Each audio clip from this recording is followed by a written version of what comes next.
we are back on another episode of Dynamite. Wait a minute. Woo! There's a hacker. Someone's in here. Oh, wait a minute. It's our old friend Gary. Woo! Yo. The Gary man is back. Feels good, fellas, and out time. Yeah, like what a perfect time. Like seriously, like Allin, man. Like this show, I just really am excited to talk about it.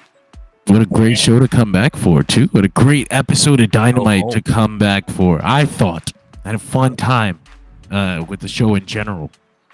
Like a fuse on a stick of dynamite. It's just been on fire lately. Boom, big boom, like Big AJ. Boom! I'm a Costco guy.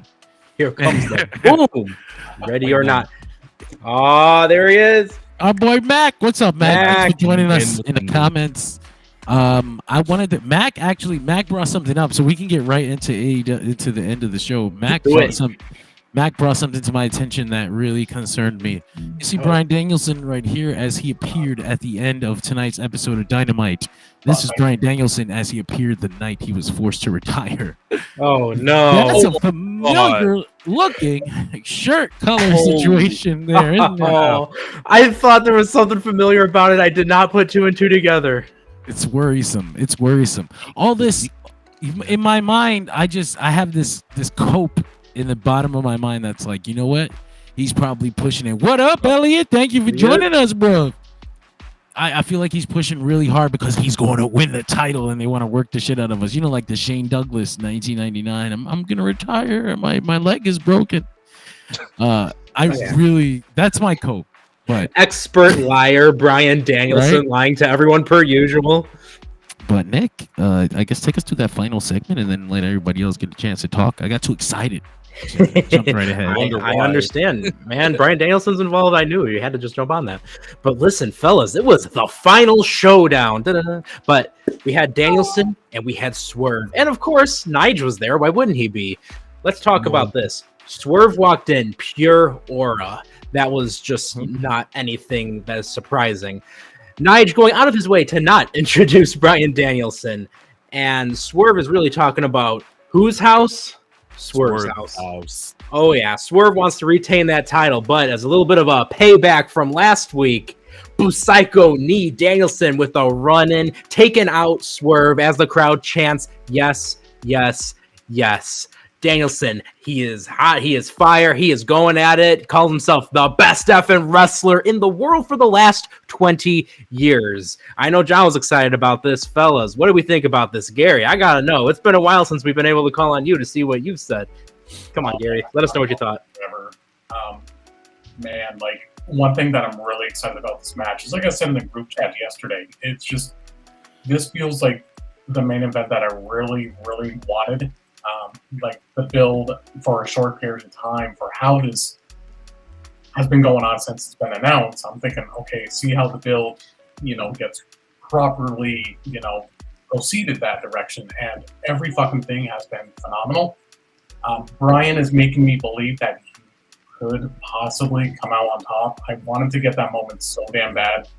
I'm just like John. Like, I absolutely love Bryan Danielson. I don't ever want to see that guy retire. Being a little petty here. But the good thing about Swerve as well is, man, when he brings the heat, I mean, the guy can be a heel and people will just still love him. It just, that's the beautiful thing about Swerve. It's just a combination of loving both men.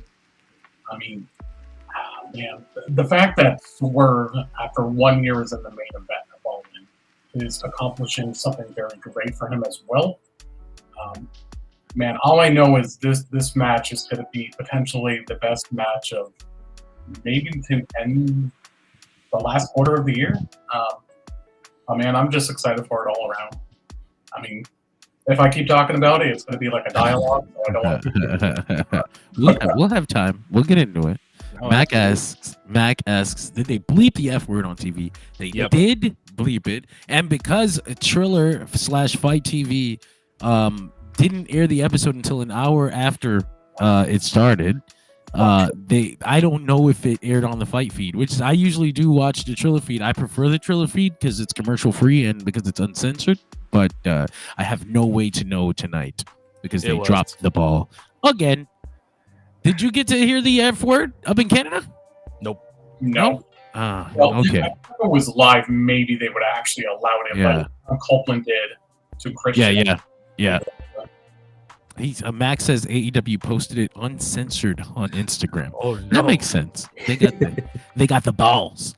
Caesar, what'd you think, my friend? Dude, like, yeah, kind of to I guess you could say borrow from what Nick was saying. Yeah, he came out, Swerve specifically came out, and the fact that he can keep such a straight face with Nana doing the dance beside him is pretty impressive.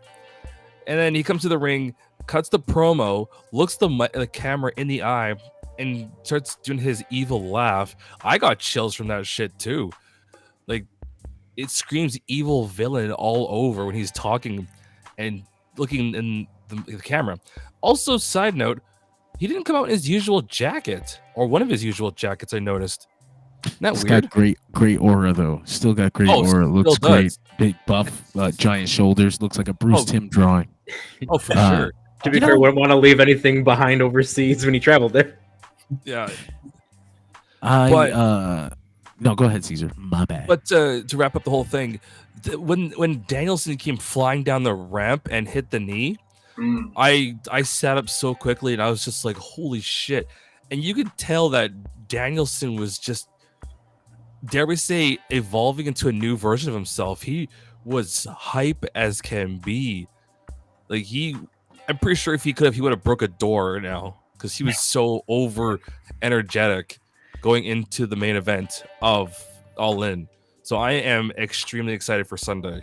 Can we talk about too with as Danielson's sprinting in there, Nige completely jumps right out of the ring as fast as he could, and I really like that little subtle aspect there that I think a lot of people might not have noticed or picked up on. I didn't catch because that he one. knows Brian so well. He knew to get out of there. This was not time to play. Meanwhile, Swerve is sitting there wondering what's about to happen. Like they were saying, this was Swerve walking out of Wembley with the title. Thank you for joining us, Ruban. I mean, this was the thing that like Eddie Kingston and Jeff Jarrett, they've been wanting to see that fire out of Bryan Danielson. I think they got that. But John, man, we got to hear what you have to say about this. Let's hear John, because John's an advocate. I love Bryan Danielson that much. That's my thought tonight. No, I have a bit of a critical thought about this segment tonight. Shit. And it doesn't really have much to do with this segment in particular, because this segment hyped me up a lot. Right? I wonder why. That's kind of what made me look at the rest of the feud critically now. I was like, damn, you know what? I didn't feel this for this match until the week before the show. Like, fuck. I'm glad that we're here, though. I'm glad that I finally am seeing it. Because, it's crazy. It's a crazy feeling for me. Bryan Danielson is legitimately my favorite wrestler to ever breathe air. Like the best of all time, let alone the best in the world today. Like, that's below what I think of him. But it still felt weird that we went with Bryan versus Swerve at Wembley instead of Swerve versus Hangman. But I'm kind of so that kind of fucked me for the first couple of weeks, where I was like, I'm kind of attached to this whole other thing, and we don't have it right now. But I was expecting it to get me hyped anyway, but it didn't get there until this week, and I think that's because of the way they played it with the Bryan having to get poked and prodded by Jeff Jarrett and Eddie Kingston to finally get fired up, and that's the way they structured it, and I'm like, I guess. I'm not sure why we did it that way, but I'm excited either way. I'm glad that we're here, and I can kind of see where they might be wanting to do a thing where, hey, and we'll talk. I will get into this later on the Dirt Sheet Radio proper show that we'll film later on tonight, and you can catch it tomorrow morning. We'll do a full-on all-in prediction situation there, but I believe that they're going to do a thing where Hangman robs Swerve in his greatest moment, rather than Hangman and Swerve sharing the greatest moment. And I wonder if maybe that's more effective. It might be narratively. It's more effective thinking about it like Hangman is fucking Swerve out of the biggest moment of his life. That works narratively for me. In the biggest main event show of his life. Right. But I see Gary. So you had something you wanted to say about that. Oh yeah, dude. I was gonna counter what you were saying. So I like the fact that they executed this promo more than any other promo leading up to the pay-per-view, because you want to have a really dominant ending to a go-home show, and this was a perfect example. So it was really well done. Tony's got a thing too. He's really attached to the idea of going hard, but just the last 2 weeks before the pay-per-view, because he feels like the most buys come. I think he said this. I don't remember if it was an interview or a post show, but he said this before, right? It's like he feels like you get the most buys late into the build, so they pick up the heat like that. But I'm like, have we tried? Can we maybe try? We can try to pick up the heat for week 1 and maybe go for all 6 weeks and just see what happens. Not the last show. Little taste. I don't know. But I am excited for Wembley. This was a great go-home show all the way through, and this was a great go-home segment for the go-home show. Nick, we didn't get to hear from you, though. Yeah, I mean, personally speaking, I really enjoyed this segment. And John, like you said, this was a fantastic way to go home right before the pay-per-view. And quite frankly, I love any excuse just to get that fire from Bryan Danielson. Whether or not it's the last time, who knows? But if it is the last time, it was nice to see it for one more moment on Dynamite. It's a scary thought. I'm not sure. It almost feels like if it really is the last match on Sunday, it would still be too soon. Right? Someone told me to just be grateful because he shouldn't even be here now. And I'm like, I get that. But it somehow still doesn't feel like enough. Naderbon says he was at Wembley last year. It was amazing, but the build was better this year. Every feud he's looking forward to. That 110%. Every feud going into this has a story, and I like where AEW's going this year. It feels like Tony's fixing those bugs of progressing the stories late into those pay-per-views. The update. Debug Tony. 2.2. It's also weird. It's also still weird the way they have the all out, all in build, because you kind of some matches feel like they're obviously building to all in, and it's like, no, we're building to all out, and then it feels like, well, why isn't it on the big show? It's so interesting too for like this giant show to all of a sudden lead into like the smaller local show. It's a weird dynamic. I see that next year's show is going to be in July, so I bet that's one of the things they were considering when they did that. But yeah, for sure. Mac brings up that Michael Oka was in a dark match, and we probably definitely should bring that up as we come around to the beginning. It's perfect time for that. Yeah. On the Record Show, we bring up dark matches every week.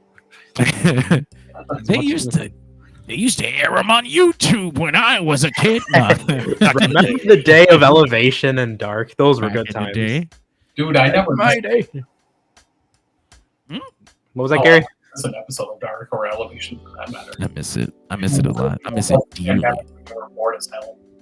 It wasn't even just that. I miss having that extra level of attachment to AEW where you felt like I know all the jobbers. So when they show up on Dynamite, I'm like, look, they finally got a Dynamite match. Woo! And it doesn't just feel like a jobber match. It feels like, oh shit, look at this guy. He finally got one.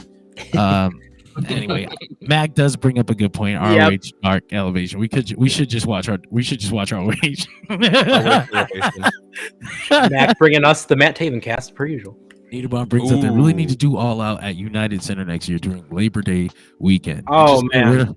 Let me tell you, as a Chicagoan, getting anything going on at the United Center or anything in any building in Chicago around a big holiday such as Labor Day is going to be really tough for them to do. They used to, didn't they? That used to be their thing. Well, not Labor Day, wasn't it? Like just... I'm not sure. Well, United Center, they would be rocking ever since... United Center has been the thing they rocked ever since Punk came back. But as a purist and someone who prefers driving in the suburbs over the city, I will take any show that they bring to Hoffman Estates. I guess listen to this man. I guess did anybody have anything else to say about this final segment on Dynamite? The final showdown. They shouldn't have bleeped him. They should have just let him go without the censorship. The FCC heavily disagrees with you, sir. Let the record show it was past 9 when they did have him say that. Also, they brought up, I think during this main event, that there would be a wild card in Cardiff trios match on Saturday, and they have Pac teaming with Wheeler Yuta and Claudio versus Top Flight and Leo Rush. I am like, why would Pac team with Claudio? They hate each other. Yeah. Last time they met in a team, it did not end well. Nope. What was the conversation must have been like between Claudio and Pac? Like, okay, well, we don't have a third, and literally nobody else in the locker room will talk to me. Moxley has his phone on airplane mode for his vacation. Moxley I threw think phone on Top Flight fire. could win, though. What was They that, need to Gary? have- Want to say that again, Gary? We had trouble hearing you there. Oh, sorry about that. So I think Top Flight's going to win that. I really do. They're an actual team. I mean, they should probably win just on the strength of being an actual team. Can we take a moment to appreciate too the new Top Flight getup where they're dressed like pilots and Bro, they have that a great is with such the stewardess outfit. that is such a Vince McMahon. Yeah. It felt like it. They're called Top Flight. Well, pal, dress them in an airplane outfit. We show Leo Rush for Action Andretti at least.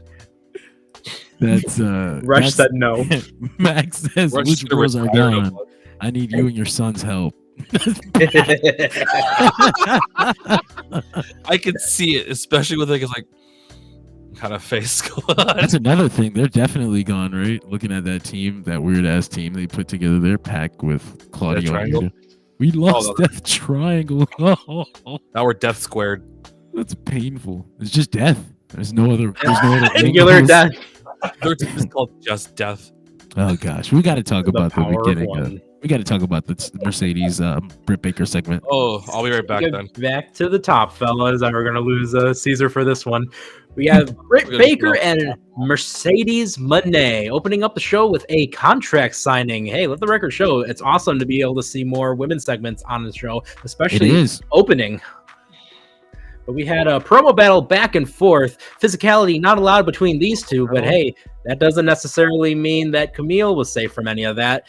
DMD and Britt Baker taking it back and forth. Remember, Britt telling Mercedes that you were one of four, but I've always been one of one. Guys, was this a show of one-liners or what, by the way? She fucking killed Mercedes out there. I thought she absolutely outshined her promo wise. Like, Yeah. Mm-hmm. and I expected this a long time ago, but I guess the suspension stuff kind of kept it from us. Whatever happened there. But I'm almost glad for Mercedes that Britt didn't get to have her one-on-one like this until now, because she would have done it weeks ago. Killed her before the match even started. Yeah. All right, Caesar, what are your thoughts? Got to hear yours on anything Monet. Money. She was like, Cardiff. Everyone's like, shut up. You could tell the crowd was doing that basically. Honestly, I have a lot of predictions going into what's going to happen at the actual pay-per-view. But when it comes to this promo battle, yeah, like John said, Britt was cooking pretty hard, and Mercedes just got completely demolished. I was just sitting there like, whew, that was a murder and a half.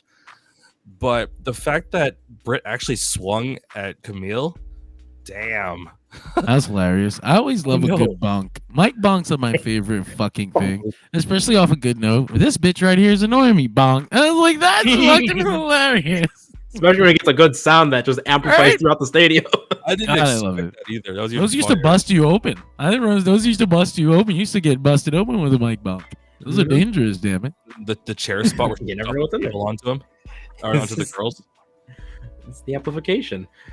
Joe or Gary Joe, your thoughts? Yeah, dude, wonderful segment to open the show. This is exactly what I wanted from Britt. If I can be totally honest, because nothing against Mercedes, man. It's just, for some reason, something's just not connecting with me. Her. Mercedes. But I think at the pay-per-view, I'm really hoping two things. Like, I could really see Mercedes win, continue that going into All Out. But I could actually, and very, very hopeful that Jamie Hayter returns to even the odds. But just this segment was just perfect all around. It'd be the perfect time for Jamie to come back. Yeah. Especially. I very much She's got Camille. They can do the 2-on-2 match. There was a thing where I think, I think Sean Ross Sapp mentioned something about them. I don't buy that, man. Well, but here's my thing. Even if it's true, let's assume, because I mean, for context's sake, he mentioned that he thought that the ship might have sailed on Jamie Hayter and Britt Baker's reunion due to interpersonal issues. But I'm like, what the fuck? Like they were not. This is a television show, right? They can be friends on screen. I don't give a fuck what they do backstage. Like they can actually come to fists, and it does not matter. They should be on television next week, side by side, holding each other's fucking hands up, because that's their job as wrestlers, actors, television characters, to be what they are. So even if it's true, if it's not true, that doesn't make any fucking sense to me that should even be an issue. Plus, the history of wrestling, how many times have people been getting together who are besties and who are enemies? You think the Dudley Boys didn't fucking fight each other? Like, come on, bro. Anyway, it's whatever. Why am I always the one that has to get the tables? I don't want to rant on it. I hope that's not a real issue, because then that's another rant I have to start, and I have to direct it towards my boy TK. Where your balls at, son? TK. I hope that's not the issue. That's why I'm like, I hope that's not. I refuse to believe that that's an actual issue. This is a job. Jamie hasn't been backstage in AEW right? quite some time. So why the hell is just randomly being said over a year? Like, this is finally coming out. Like, it happened in the group chat. Britt sent a really bad meme. Jamie was like, I don't agree with this. She said, I don't think you should be laughing at this. She's like, she lost her funny nickname in the group chat. It was crazy. Britt is sending like 9/11 memes, and Jamie's like, this is not okay. She's like, this is not okay. As a Brit, like, I don't understand why you would make fun of your own country like this. And she's like, no, you have to understand American culture. This is how we This is how we deal with our trauma. And they don't talk anymore. It was the promo of the Mega Powers talking about Boss Man and Hakeem. Holy shit. Anyway, what do we follow that up with, Nick? Oh, we followed that up with an amazing opening match: Chris Jericho versus Tommy Billington. Now, this was definitely a battle that had shades of Jericho, and honestly, I'm gonna say persona non grata. I don't care. It reminded me a lot of Jericho and Benoit. I really enjoyed that. To me, it did. It was Tommy Billington's intensity. I like his intensity. And that's what does it. He's got it, man. I thought I coughed up fucking blood. I was about to say, I'm sorry, guys. I got cancer. Podcast off. And the whole show. No, I think it's like I think when you smoke too much marijuana, you get like a long tar sometimes. You have to stop smoking. I think John needs to go to the hospital right now. I'm dying. We gotta get one of the medics on base to go check you out. Help! Oh, but you know who needed to get checked out by medics after this was Tommy Billington. But hey, he's been wrestling a very physical style, just like his uncle. He looks like his uncle. He's got the same name as his uncle, and on top of that, he wrestles a crazy style. I love what Mac just said here of Tommy Billington looking like an unfinished clone of Pete Dunne.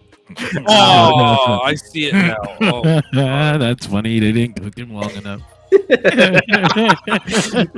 Yo, this was a crazy match and a great way to open the show. And could we talk about, please, flying headbutt countered by a code breaker? That was dope. That was awesome. Although I did feel bad for Tommy because he had to take the way he took this move was like face into dick first. So it's like, no, I was like, oh god, that's gotta suck. After like fucking 15 minutes of wrestling too, it's like straight balls. Oh god. You know what that reminded me of? Not necessarily the straight balls part, but it just reminded me of like the insane like flying code breaker that AJ Styles took at WrestleMania 32. Yeah, but he didn't go face into balls. Yeah, he did. He did. I gotta see that. There he did. Holy shit! Google it right now. I guess this is a fairly common thing for the co-worker then. Face It the makes balls. sense. The balls of As Max says, the balls of Jericho. Oh, that should have been the tag team for Chris Jericho and Balls Mahoney. Fuck, we missed out. Rest in peace, We missed balls. out. Oh, But yes, Jericho saying Tommy Billington having no right to use the Dynamite Kid name. He promises to destroy Hook the same way that he destroyed Tommy. Hey, send Hook. Wait a minute, never mind, because Big Bill stops that. Taz, keep an eye out on your rear end, buddy, because Big Bill has got Hook ready to go. Yeah, so Hook versus Big Bill was advertised for this Dynamite. What happened with that? It's You're out of fucking time. disappeared. Anyway, This match, push it to collision. unfortunately, what was that, Garrett? this match didn't do it for me, unfortunately, and I keep saying time and time again, every fucking time Jericho's in a pay-per-view, put him on the pre-show. Like, I'm sorry, it's just, I mean, Uh-oh. man, and I'm not really hoping Hook wins, but I mean, You just upset the I don't know, man. Just for some reason, he's just. I'm worried. I want him to take a break. He's just. I understand that. I think a lot of people feel that way. I think there's a a lot. I think there's a casual element to Chris Jericho, though, that if it exists. There are people out there, and a lot of them who love Chris Jericho undyingly, or people who don't watch wrestling very much, and they recognize Chris Jericho, and they go, "Fuck, that's legit. That makes this company legitimate." I remember Chris Jericho from back in the Attitude Era.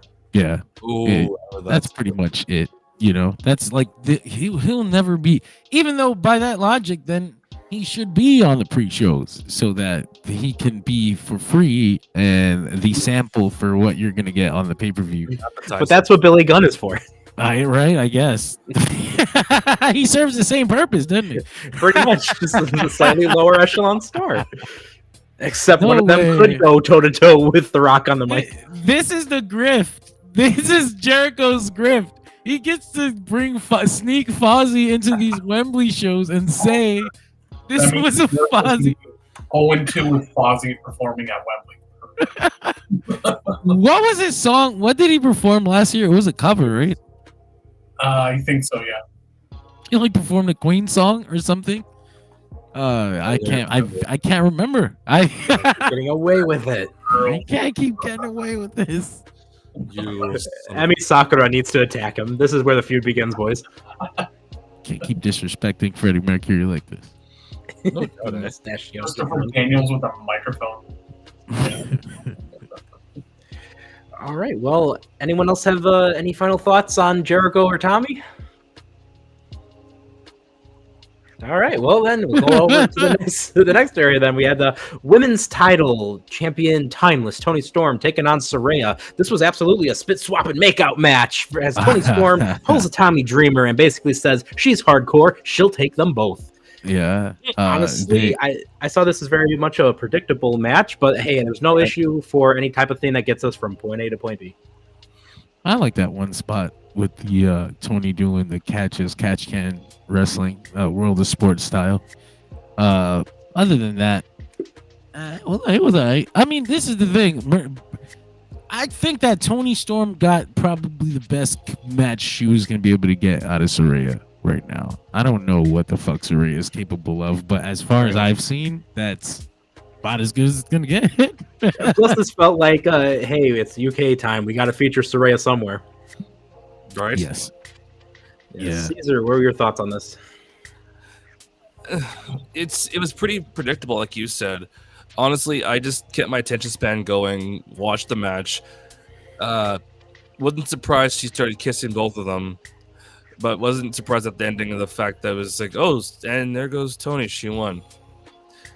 Afterwards, though, I was kind of counting down the seconds before a certain opponent showed up finally. Being that of the Glamour. For the Shoe. Toni did not watch For the Shoe. And celebrating getting clocked by Mariah May. The Mariah is so evil. It's great. They're pulling off that sinister look amazingly, by the way. Disturbing. I love it. Mariah May, to me, is one of the breakout stars of the year for AEW. Like, man, this storyline itself, too, like, the build has been nonstop. really making me so invested. I want this to be the co-main event. For All In. I really, really do. How much do you guys want to bet? How much do you want to bet that Mina's going to show up?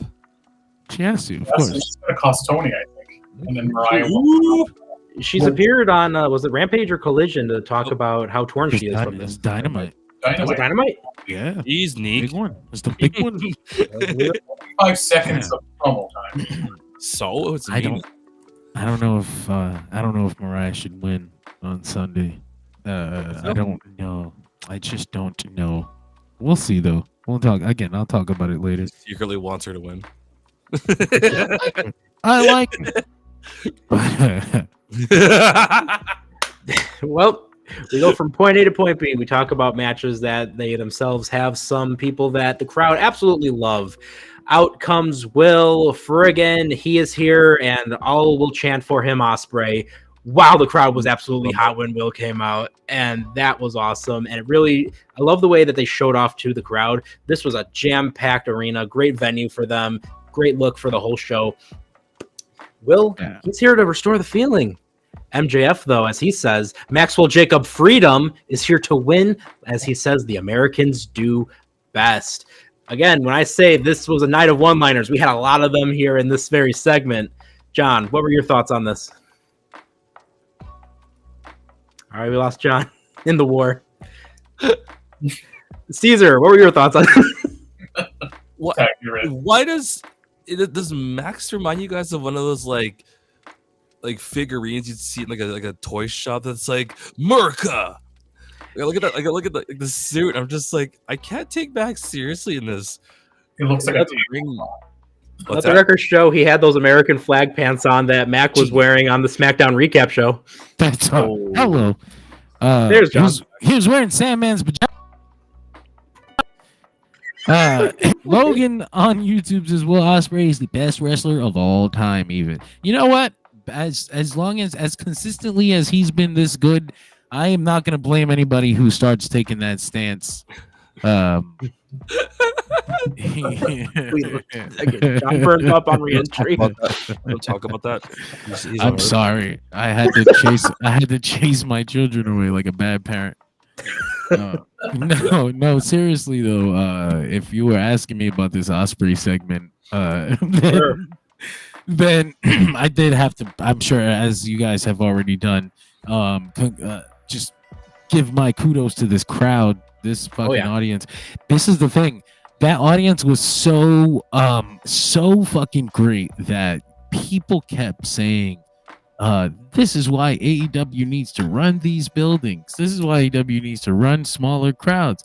And then as it turns out, they were set up for 4,000, but it's a 15,000 arena, just like any other one.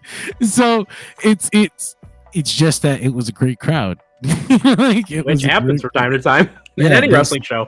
And they sold out everything they set up for. They didn't set the building up for much more than they wanted. Then they thought that they could draw, and they draw it perfectly, and it filled up exactly when they wanted it to fill up. So it looked great, photos, and sounded great. This is what. Just that's just what it is. It is what it is. It was great. But this segment, Ospreay. I knew Ospreay was a great promo. Like we've known now. He's a great wrestler, but he's a great promo. But I don't know. Maybe it was designed this way. But for the first maybe 5 minutes, he was just absolutely outclassing MJF, and I was like, "What the fuck is going on here?" And MJF is a mic master. That's a real hard one to do. Yeah, that's what we wanted right when the tease got, brought up when I don't remember what match it was that Will was in, that Battle Royal, and we knew what to expect once this feud was starting, and I hope it continues, quite frankly, after this Sunday. They if I had one complaint, I guess it was that it felt too long, and it might be those first 5 minutes that I talked about, where I was like, damn, it felt like because sometimes I've seen a lot of different MJF storylines have had this one promo segment that's like two segments. It's like two tiers. It's like the first back and forth, and then a plot thing happens, and then it's the next level for the second half, and I just felt like this first half was I don't know if unnecessary is the word. I feel like they've been fighting long enough that they didn't have to build to being so angry at each other. I feel like we could have just got right to that. Like, we fucking hate each other already. But would I not be surprised to hear that they were just kind of milking it, and that's why we had Big Bill and Hook get cut? I mean, that's the shit Britt Baker was talking about backstage. He was right this whole time. No, it's only about these two. Logan says he's disappointed WWE didn't get Will Ospreay last year. Hey, you never know, man. He's signed for like 3 to 5 years. You never know what he's gonna do next. Will Ospreay takes care of himself. Max says Will asking Tony what the fine was and then saying it was worth it was pretty damn great. Though it was, but then like you said, he got his ass stomped out. So like he's gonna have to pay $100,000 and he got his ass beat. So he's got a real good reason to use the Tiger Driver on Sunday. So now he has to do it. He has to. It's $100,000 Tiger Driver. You owe me. But hey, we gotta talk about too, and I was able to share this on the Facebook page. I love that bit of character development, that bit of story development that we had where MJF just loses it and just completely Freudian slips everything and just says, "They loved me until you showed up and ruined it," and then realized, oh crap, I said that out loud, didn't I? It's incredible. It was an incredible segment all around. What I love about this promo is, man, it feels like the realism into it, and it just feels so authentic. One of the reasons why I love AEW promo. It feels like raw, real shit. Oh yeah, and then like we said, MJF took charge, ring punching all of security and Will friggin' Ospreay. And then eventually we had to have the actual AEW security take over. As I cannot remember what that guy's name. It wasn't Cheesecake, but it was one of Cheesecake's associates jumping in there, as well as Christopher Daniels, as the crowd was chanting for the fallen angel. Loud. Oh, I wish all the security guards would have done blade jobs. It would have been like, oh my god, like it's a murder scene. Like MJ, like why was Will Ospreay's head the only one bleeding? They all took the same ring. Like, this is not fair. We should all be bleeding together. Anyway. Speaking of the security, we gotta rewind a little bit. We go back. It was in the Rampage or Collision where Cheesecake was running Private Party's little shindig. In the rope? Of course with the rope, and you had, I liked on one side you had Abaddon was there. We haven't just seen chilling them in a bit. Just chilling in the background, drinking a drink. not being undead. You know how I go. Abaddon, they are tremendous. Gotta love Abaddon. Yes, and then too had Scorpio Sky not being able to get in there, but the infantry got in. What are we doing with Scorpio? He disappeared for a long time. He's doing this thing now with Private Party that was shown on Rampage last week, so I don't know what that is. That's so weird. Why did it seem to me like they were planting some sort of a seed there for Scorpio Sky and Cheesecake? Did it not feel like that? They're planting a lot of seeds. Like, it kind of felt like that way that like WWF did it way back when with like Steve Motherfucking Blackman and that one security guard with the giant arms. Anyone remember that name? I forgot his name. Damn it! It's on the tip of my tongue. The security guard? Yeah. It's all right. It's gone.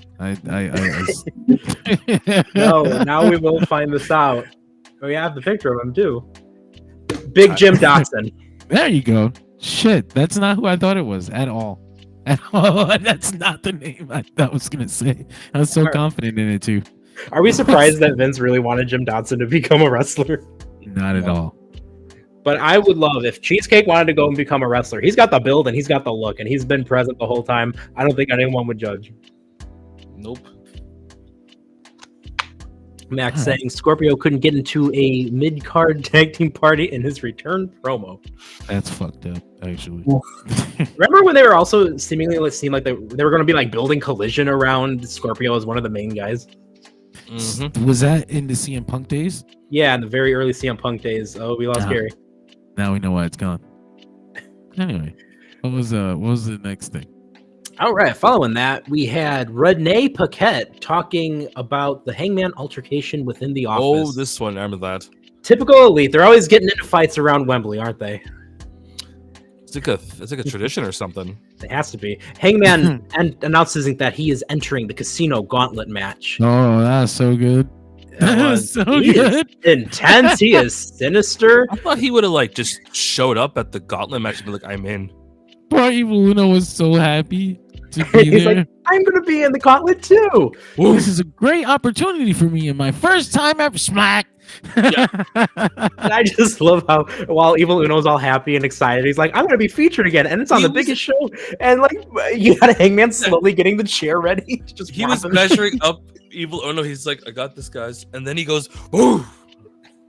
I also really appreciated the callback to Hangman dealing with the Dark Order. That was a nice little reference. How long has it been since that was? It has, and years. actually, it makes me sad to think about how Been a while. those days, because those are like my peak AEW days. Like, ooh, right in were my so heart. fun. Fuck. Right in the heart. Hangman's story is right now my favorite AEW story, and I really feel like I don't get enough of it on TV. And tonight was another one of those where he's lurking, and it's about to explode on Sunday in a major way. I suspect everyone. he's gonna win this battle royale, It feels like it. or if not, I almost wouldn't mind if he won, because then we either guarantee another Swerve match, which I feel like we're gonna get anyway, but we could also get another Bryan match, which I would love. Just one. If Bryan's really done and he wins this title for whatever reason, and he's got matches, then just one more Hangman match would make me really a Texas Death match. Oh, Texas Death. Don't we still have Darby versus champion? Yep, at Grand as well? Slam. At Grand Still Slam. waiting for that one. Washington connection between Darby and Bryan, and Darby and Swerve as well. No, my only question is, so like, if it's Darby versus whoever's champion, could the winner of the Gauntlet match put their hat in the race at the Grand Slam? You think? I don't think that's. No? I imagine that's the Full Gear match, but Okay, because I was gonna say or Grand Slam- Dynamite 5. Dynamite 5th year anniversary is in October. So I'm looking something up, and if I'm not mistaken, if Hangman does win this gauntlet, Say it. I don't know what's going on. wait, how many gauntlets has Ospreay won? Has he won one or two? I think he won 2 of them, because I think he won one for the international championship, or for a shot at it or something like that. Yeah. And then he won one for a shot at the world title. Which came out of nowhere. Yeah, and it was like a big ass surprise. Wait, wasn't the one he won like they weren't even like all the people in the match already? They had like 12 people and then he won or something like that? Possibly. Pretty sure, yeah. Yeah, they always seems say that there's going to be a lot, but then it's really only like 10. It would actually pop me if he shows up in this gauntlet as well. Just like completely greedy. Just absolutely greedy. He's just walking by and he's like, "Can I jump in, guys?" And, again, he runs in, and this is again Britt being like, "I told you so." I told you. fucking told you guys. I'm going in the You know, gauntlet. it'd be insane. Imagine if like Nigel McGuinness jumped in. We'll see. We'll see. But the reason I was bringing this up, though, is in that case, Hangman is going to be the second person to win 2 casino matches, and he'll be the first to win a casino gauntlet and a casino battle royale. Bring back. No, he'd be 3. This would be 3. Because he won the casino ladder match. He won when he first returned to get that match against Kenny Omega at Full Gear. I got a question for you guys. 2021. So it would be the trifecta, the hat trick. Bring back the casino ladder match, please. Oh, I miss missed it that. so much. It's the fucking coolest concept they've ever came up with. It was. You want to hear greedy? Actually, I just thought about this one. So let's say the gauntlet match happens and Hangman destroys anything and everything. Okay. What if he pulled a greedy card and wanted to jump in the match later in the evening? Could he? That would kind of stink. But Okay. if they wanted to, I guess. But it doesn't have a cash in anywhere stipulation. Yeah. Okay. I feel like that would have been a point that they probably would have brought up earlier within like the last couple of weeks. And if they start bringing it up on the pay-per-view, that's like such a giveaway. Like, oh, all of a sudden Okay. you can cash in whenever you want. Well, they It's are like, he is friends They with have- the elite. They have done that before, though. I stare Yeah. at that one battle royal that the Killswitchosaurus won. yeah, you're absolutely right. Like I said, I hope they don't, because I don't want to give it away like that. I hate to. Wrestling is already predictable enough as it is. I hate to set something up. Had a match. Predicted it. For this Casino Gauntlet, I don't know if Nick's it's going to entering. be. You aren't supposed to spoil that. I mean, I know Bad. we have Orange Cassidy, Mark Briscoe, Kyle O'Reilly, Hangman, and Evil Uno entered in there, and 17 to be announced. Do we think they're going to go the full way through and get to all 17, 18, 19, 20, 21? This has No. 22 people in there. So think of this, right? This is the opportunity to drop in a few, not just surprises, but like debuts, and then you want to set up storylines. I think you should use this. I hope this isn't just a lazy booking thing. I hope this is a genius booking thing. I hope this battle royal, this gauntlet, is meant to create multiple stories headed into All Out and beyond into the fall. there was one thing I did see on Dirt Sheet Radio's page Who are those guys? They're Comment. so cool. or comicbookclick.com, and it was actually a mention of a certain wrestler from over there. Michael. Someone help me here. He's from over there. Michael? Maybe. Michael? And I don't know. He was posted on the page a few times. A wrestler. No. And I was thinking, couldn't they throw in a couple of like their local talents from the area that everyone knows? Because there are a few. I know you guys know a few names from over there. Michael Oku is who you're talking about. That's the by one, way. yeah.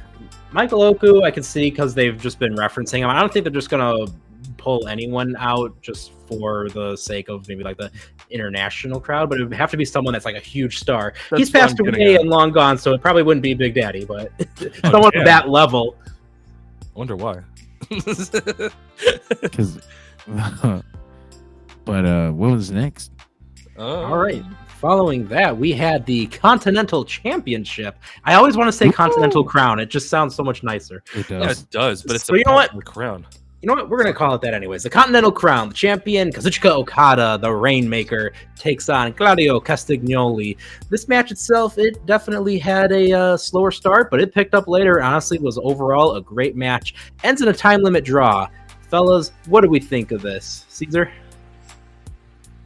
For two really big dudes, it was actually entertaining. Also, the fact that Claudio swung him for, was it 20 revolutions?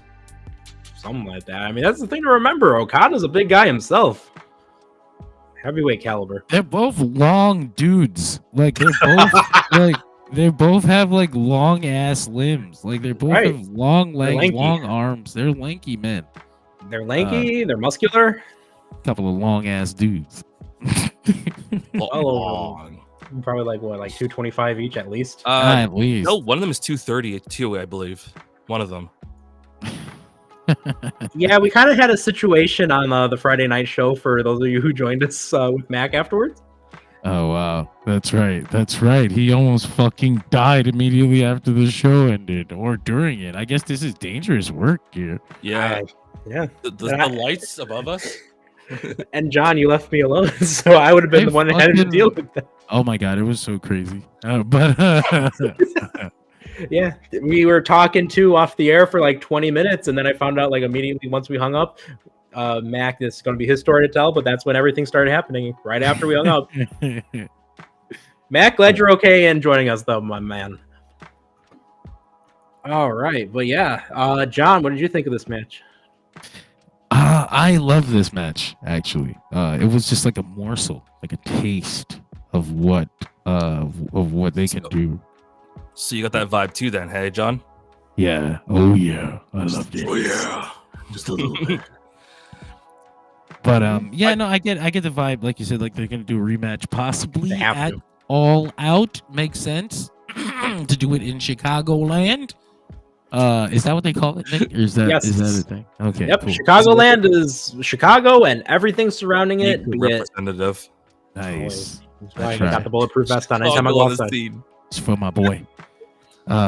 But yes, fuck yeah, I can't wait to see a 40-minute version of this. I saw some people say like, Okada should wrestle more often, and I just keep on. I think he should be on TV more often. I do not think he should be wrestling more often. I think unless you're gonna have him in tags or. Yeah, I agree with you on that one. Tags and trios. Special attraction, Okada. I don't want to see Okada in 8-minute matches. Bitch. Like, what the fuck are you guys asking for? Like, Keep him in those segments. He's amazing in those. he's great. It's funny as hell, and it's not. When he was with Claudio in that promo on Wednesday last week, was it? They were going back and forth, and Okada was kind of serious, but he still hits you with that bitch, and it's like it didn't feel like overbearing. I don't know, not yet anyway. Yeah. I want to talk about too. Some people have been bringing up the element that Claudio for years has been struggling when it comes to the Continental matches and trying to get that title. Remember, he hit the time limit draw with Danielson, which pretty much cost him his spot. And then on top of that, again, it's that time limit draw that Okada was fighting tooth and nail to maintain. So, did anyone else notice there wasn't any Okada signs tonight? Well, he's a bad guy. I don't think there should be like the Okada could read Braille or whatever it was, like those signs. Oh yeah, that's one guy most likely. I was expecting at least one sign tonight. I'd like say like Okada could do this or something like that. I like how we blended right into the next match with the end of this one. I even had that in my notes for the next. Get out of the way. Exactly. For the next match, I even have that written down in all bull. I just smooth transition from one match to the other. Very cool. I like shit like that. But yeah, no, great match, great post-match segment. Absolutely. So we had the Jackson 2 and the scapegoat himself, Jack Perry, walking down with that awesome title, by the way, that he made himself. With all of them walking down to the ring saying, hey, should we make this 5 more minutes? And can we take a moment to talk about how betrayed Okada looked when they were bringing that up? He was like, no. I don't want to. But the Elite surround Claudio and say that's not gonna happen. And his face changes. He's all excited. Okada's on the floor. Hype. Yay. I wish they would. I had a couple critiques with this. Number one, I wish they would have showed Okada during these a little bit more. And number two, I wish they would have given the crowd some time to just let it simmer, let it breathe. That Claudio's in trouble. Because all of a sudden he pops that mouthpiece in, and then we hear Darby's theme music kick on as Darby and FTR come out for the save. And that leads us into the next match. Trios, Darby Allin and FTR taking on the Elite. Like we said, that was a smooth transition right there. John, what were your thoughts on this match? I really like this, actually. I like this match a lot. This felt like it was like I shouldn't have been surprised with the caliber of talent that they had in this match. I mean, it's fucking Young Bucks, FTR, Jungle Boy, and Darby, or excuse me, Jack Perry. Right. Jack Perry. I love Jack Perry. He's great. You look to all 6 of these guys as people that have been a major part of this company. They're all 6 elements that have made AEW so significant, I'd say.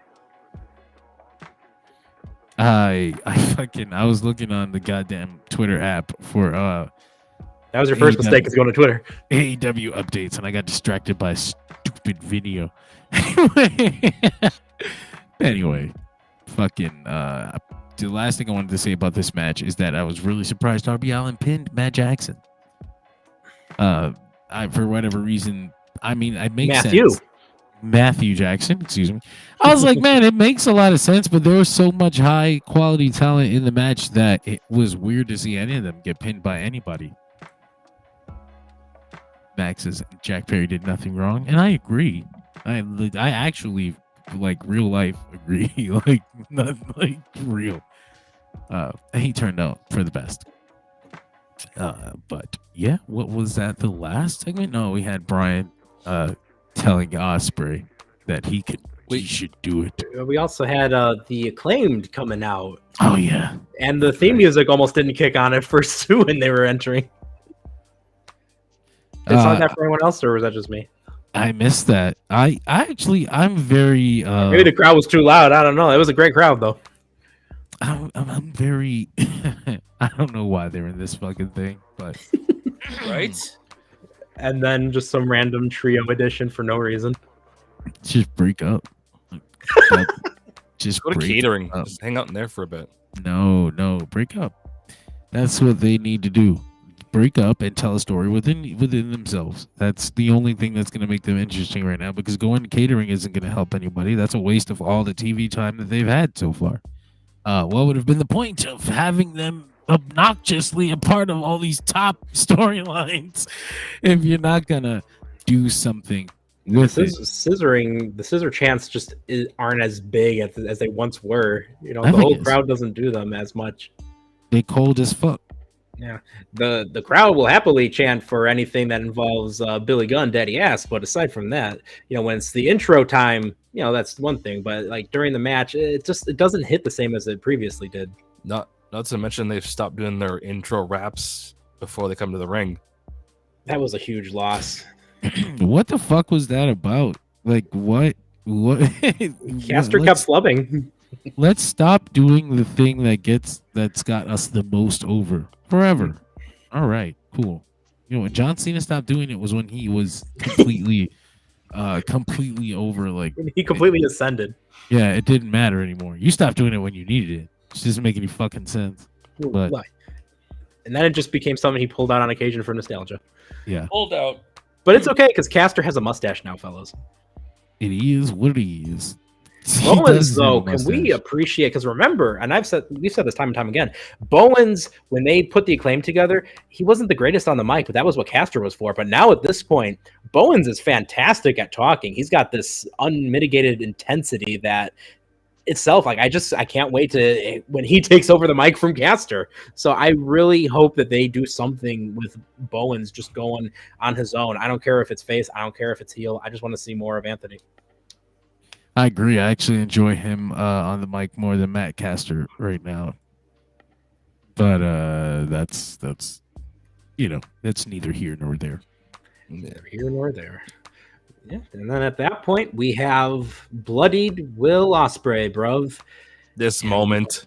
The moment where the man that he caused to not be able to pick up his own child for weeks, the man that caused him unmitigated torment mentally because he hurt him with that Tiger Driver, Bryan Danielson goes up to Will Ospreay and simply says, Do it. Do it. Do it. Give Slap it. him in the face. Do it. Give it. I can't believe Senator Danielson. Execute order. Tiger Driver 91. Execute Order 91. Yeah. But yeah, no, it's like I said, this Tiger Driver deal has been really weak for me because Bryan is like actively wrestling. Like he's not dead, you know. Like if he was just dead, wrestled like what was basically a death match against the Texas Chainsaw Massacre champion Jeff Jarrett. he would have to be out. You know, like if he was out all this time, then sure. If this conversation had taken place with Bryan in a body cast in a hospital bed, then you know it hits a lot better. Like when Omega was giving orders. I wish Bryan would have been like, Ospreay, what are you talking about? Like, what the fuck are you talking about? Like, I'm absolutely fine. I'm not sure what your problem is. Like, I like that Danielson was giving Ospreay the same speech that Jeff Jarrett gave to him. I got it. Now it's your turn. Passing this along. So now Jeff Jarrett's going to get really dejected losing at the gauntlet match. So then Ospreay's going to be like, wake up, bro. And he comes Jeff Jarrett randomly becoming like the Undertaker of the AEW locker room. I am the conscious of AEW. His theme is My World, so welcome. Yes, forever. Much better. Again, I will say another thing that I constantly say. This is the first time I've ever really truly appreciated Jeff Jarrett. It is. I never cared for him in WWF, never really cared for him in WCW. He was all right in TNA, but again, it was for me, it was always like, it's Jeff Jarrett. I want to see Christian. I want to see Sting. I want to see Joe. I want to see Styles. And now, I don't know, there's just something about it. Like you said, you know, him being that heart and soul veteran of sorts that is just this amazing presence backstage, that he's the one that they can trust Danielson with to not hurt him in a hardcore match of all things, right? Like, it's so amazing just the level of trust that they have for Jeff Jarrett. And I think that Jeff, as a veteran, has brought a lot to AEW, even just beyond wrestling. I mean, look at what he's been doing for them when it comes to booking venues. And plus, let the record show, he's got the Taylor Swift connection. So maybe that can pay dividends in the future. We'll see. If she just shows up to AEW All Out, that'd be hilarious. They'll change her name too. Oh my god. What the fuck is Taylor Swift doing? We don't get Jamie Hayter, but instead Taylor Swift saves Dr. Britt Baker with the chair shot out of nowhere. Shake it off. Can you imagine that? Clocks Camille with a chair. T Swift versus Camille. Let's go. Book it. Oh shit. She's like surprisingly aggressive. Like there's no feather to her at all. She's throwing potatoes and shit. Taylor Swift has like the meanest. It sounds like a psycho knee. That's her finisher. Throwing CTE chair shots. Taylor, stop. Her finisher is the shooting star press. There you go. Taylor Swift. That was awesome. I just want to thank you guys for the experience. Mercedes has to retire now. And Danielson finds Taylor Swift like $500 million, just some stupid number for the Jets. It's fun. He has to fly. But fellas, we made it through here. Chat, if you want to talk about that main event, go to the very beginning of the show. But we gotta make some picks now for. I'm sorry, I got distracted by Max. Taylor with the moss covered 3-handle family credenza. Most goated maneuver of them all. But yes, fellas, it is now time for the jobber of the night. We never know which one's coming up. It really just depends on what the 1d4 rolls.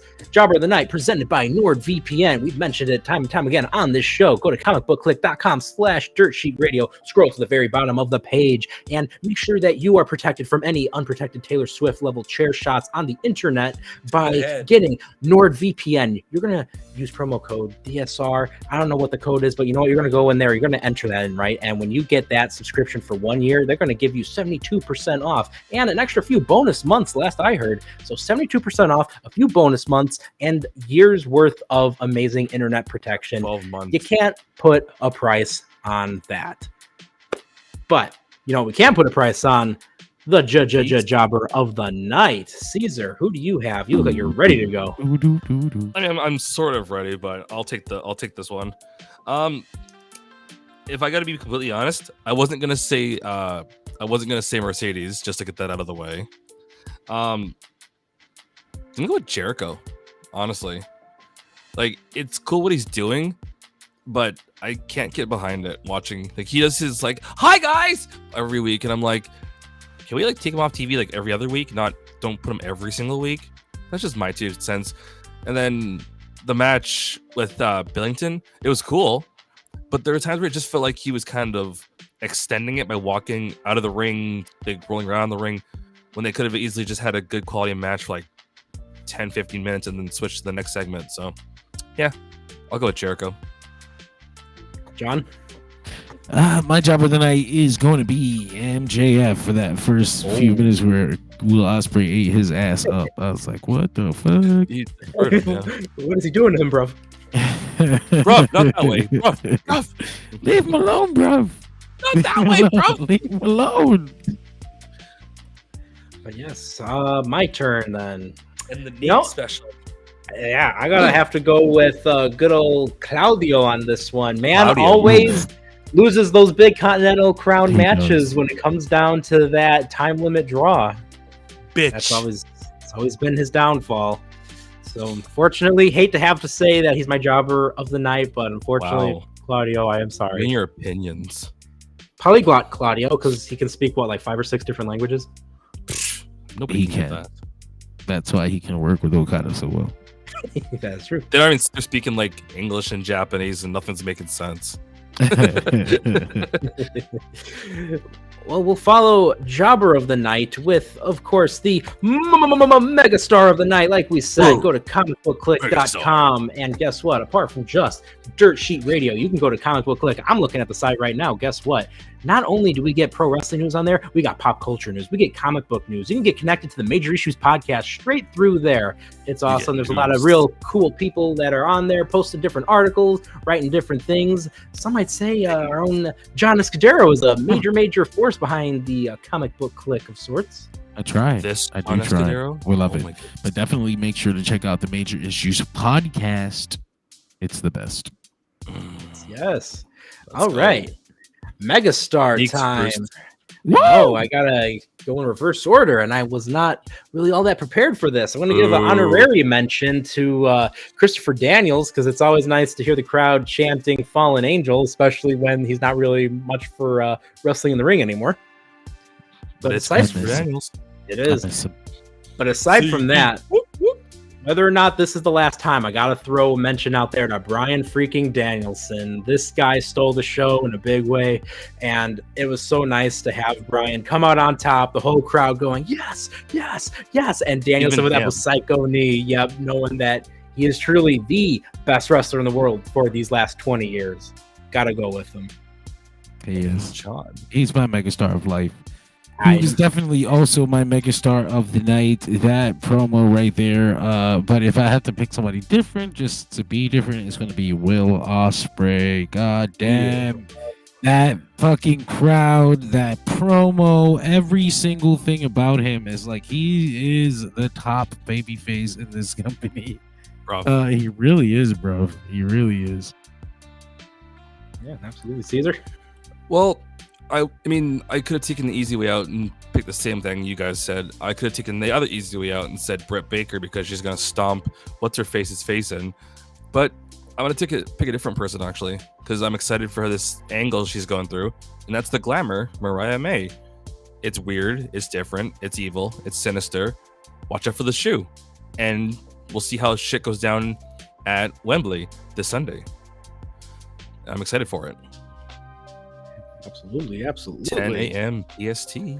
Yes, make sure everyone, that's an amazing reminder to have. This is not going to be airing per the usual pay-per-view time slot everyone might be used to. So does everyone know remember the time difference? Does everyone know it? Account. Yep. Everyone, make sure you take factor of that whole time difference. So to clarify, 1 p.m. on the east, 10 a.m. on the west. Yes, sir. And now we will have the segment of the night, powered by Delphin Pod Shows. There's a lot of amazing Delphin Pod podcasts out there. Of course, Dirt Sheet Radio, absolutely goated. So make sure you check that out, especially every one of the past episodes. There's one really good episode where it might have been a certain person's debut, or John and Nick were talking a lot about the Royal Rumble of 2021. You can go find that way back when. But yeah, go as far back as you want. We have entire episodes dedicated to talking about anything and everything CM Punk news. He somehow always finds a way to get in there. John, very passionate about his disdain for a certain Punky Brewster. But we also have a lot of other amazing shows there on there, such as Countdown to Infinity, and a lot of other shows that, you know, even if they're not on anymore, if they're not super active, you can still get some great entertainment from them, like Revenge of the Sequel, Sitting Room, Countdown Strikes Back, etc. Great stuff. I love it. They're doing great stuff over there at Dolphin Pod. I was supposed to meet Dolphin in San Francisco a couple days ago, but I couldn't fucking make it because of work. So now we have to wait until we see each other again in Chicago. Excuse me. I'm looking at Nick. I was looking at Nick in the eye, and I was thinking of Chicago, but I meant Japan. Those are two very different places. Very different places. That's like the East and the Far East. There's a significantly less chance I'm going to get shot in Japan. Significantly less chance. I don't know. It's unfortunately true. But yeah. No, great stuff. Segment of the night for me, if you were asking. I'm not sure if you were. Yeah, at this point, I've already forgotten what order we're on, so John, take it. My segment of the night is going to be that Bryan Swerve segment. It was just, I loved the way Bryan came out there, just didn't say anything, just ducked, passed, rebound. Hey, back. Blue cycle of me and hit a fire ass promo on the way out. Danielson, Taylor Swift, next paper. Great segment. Caesar, what's your segment of the night? Well, we didn't go over this, and I'm kind of bummed about it because the energy and the excitement was stupidly exciting. Now's the time. The conglomeration promo, it was so weird earlier in the show. You had Kyle O'Reilly, doing an English accent. You had Mark Briscoe going off like crazy, like he always does, making God knows what sense of anything. And Willow Nightingale was there, just all being all wild and hyper and weird. And then OC was there at the end talking with Renee Paquette. So, gotta love the energy. Absolutely. Orange Cassidy winning a match was it last week, to where he will be the first man to enter the Casino Gauntlet, which you think, that's not the most strategic or best spot to be in, but when it comes down to the Casino Gauntlet, that actually is, because you have a chance to quickly pin your opponent and get that title shot. So I like how it's kind of the reverse, getting that last number in the Royal Rumble. I actually thought of that too when they did the triple threat last week. I was like, oh, that's actually pretty funny. They're fighting for the number 1 spot.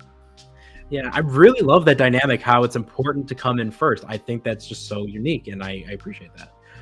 Segment-wise, John, I got to agree with you. The final showdown was absolutely perfect. It was everything it needed to be. Danielson being able to go and get his payback from last week. Swerve having unmitigated aura that no one else can match. Nige being Nige and just clearing out of the ring, knowing after everything that he has said about Danielson that it's just time to run away. And with that being said, I'll throw a little curveball there just because I want to say something different, be different.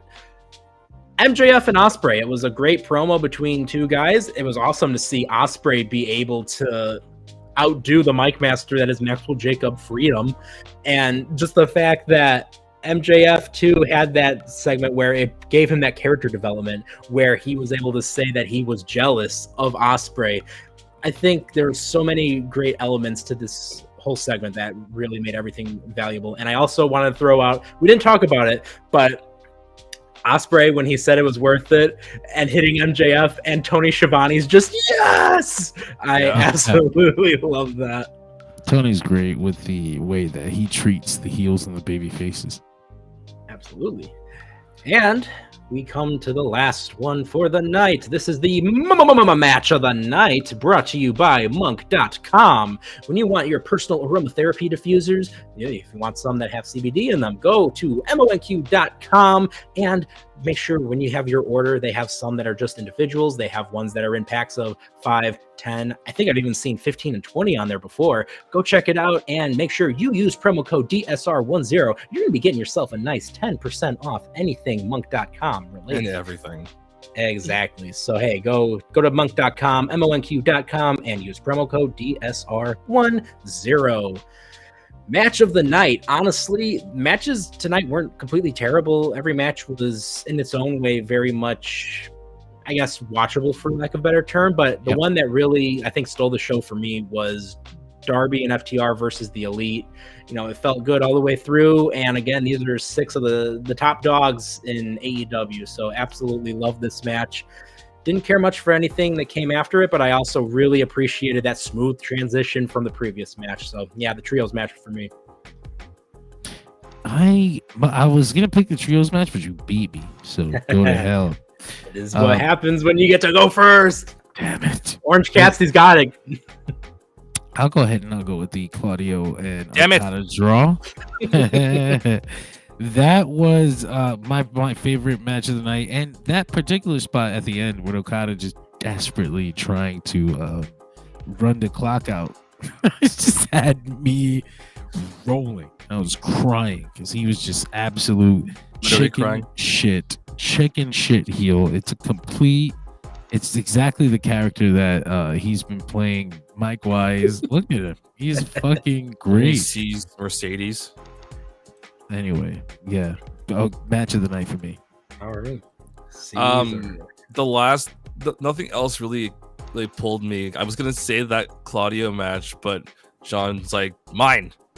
No, those are the only 2 ones I could pick. Like the Jericho match was meh.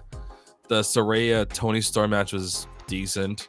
But if I had to pick between those 2 of them, I'll pick the Tony Storm match out of the 2 last ones for a match of the night. Sorry, Jericho. You're on the end of the bench. Well, and there you have it. That is the AEW Dynamite recap for the go home right before Allin. It was nice to have Gary while we did. I don't know where he went, but hopefully he'll be back with us next week. But hey, guys, this was great. Remember, Dirt Sheet Radio. We're always on. I'm going to make sure to get that off. Thank you, John. All right. Caesar, where can everyone catch you before we get into the mainline promo? So as always, guys, you guys can catch me here hanging out with these two gentlemen and occasionally Gary when he actually does come through and hang out. And then as always, you'll see me on the Monday show sitting down with the gentleman known as... If she was, you would know. Oh, I have to scream at my daughter. Not you, No, Caesar. I don't know where your mom is. I'm sorry. And as always, you guys can see me on the Monday show sitting down with the two gentlemen of the Level Up show known as Tyler and CJ hanging out talking about the Monday Night Raw. On the social media, I go by NoobTube. I'd say all the names of the platforms, but there are way too many nowadays. So I'm just going to say, if you find me, you find me. If not, then cool. But I will say I will be watching All In this weekend at 10 a.m. Pacific. Don't forget that. 1 p.m. Eastern.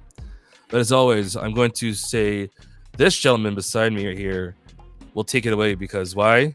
He is, like his name says, he is Dynamite. Dynamite, and it was in Europe. Haha. Yo, but yes, everybody know my name says Neek Dynamite. You can find me on social media anytime. Nick LaRocco is posting on Dirt Sheet Radio, so make sure you go and give me whatever likes, whatever love, reacts, anything you want to give me. Hey, I'm down. Give me some comments, give me some shares. I very much appreciate it, and feel free to give me a follow as well. Don't do that. Don't stay away. Stay away from Snapchat. Give him your phone number. No, stay away. Money. But nah, what you really want to give me is a follow. Give me some likes. Give me some shares. Again, you're going to be appreciated. I'm also going to be restarting my YouTube for gaming channel, or I might be jumping onto the good old Twitch stream. So we'll see how we get on there with more gaming. He felt the Twitch. Twitch. But yes, Twitch. John, my man, where's everyone going to find you on the social media? I'm John Escudero. If you really want me, you probably already searched me, and you probably have me. You can search my name, John Escudero. You can search Dirt Sheet Radio. Those are both me. And find them anywhere. We're everywhere. Please, actually, fucking follow us. We love that shit. We're live every day. Give us follows. Dirt Sheet Radio. We're always on. Oh, yes. You're going to be catching Dirt Sheet Radio every Monday night for the, of course, Raw recap. You're going to catch every Tuesday night for NXT. Caesar, did you say something there for the Raw recap? It's almost like you're on that show. I know, right? Possibly. Find out Monday. You're already watching us on the Dynamite recap, so hey, make sure you join us next week. After this at midnight, best kept secret out there in podcasting. You can join myself, you can join John, and of course Greg, and sometimes some special guests, some of our friends such as Mac. So go check out the lovely Dirt Sheet Radio podcast. Sounds like we're going to be making some predictions for All In later tonight, so I'm looking forward to that. I don't have any predictions written down, so I got to get those figured out. All in the butt. All in, yes, sir. Thursday night TNA Impact. Friday Night SmackDown, or as we love to say in the biz, Friday Nick Mac John. Let's go. Mac's not going to die this time around. He's going to stay alive, and that's what we need. Find out what happens to Mac on Friday. I don't think they call it that in the biz, but yeah, it's Friday Nick Mac John. They always say that. Hashtag Friday night. Okay, I must have. You're absolutely right. Of course, don't forget CJ and Tyler's Level Up Adventure every Sunday. And if you're hanging out Sunday, make sure you go and check out some of our friends at the 3NT Wrestling Pod. They're amazing guys. They have a great graphic. We need to get some more stuff like that where all of us are featured on there. But yeah, Dirt Sheet Radio, we are always on. And this has been an amazing show. Again, we'll see you later on the main flagship podcast. But for John, for Caesar, for Gary, for myself,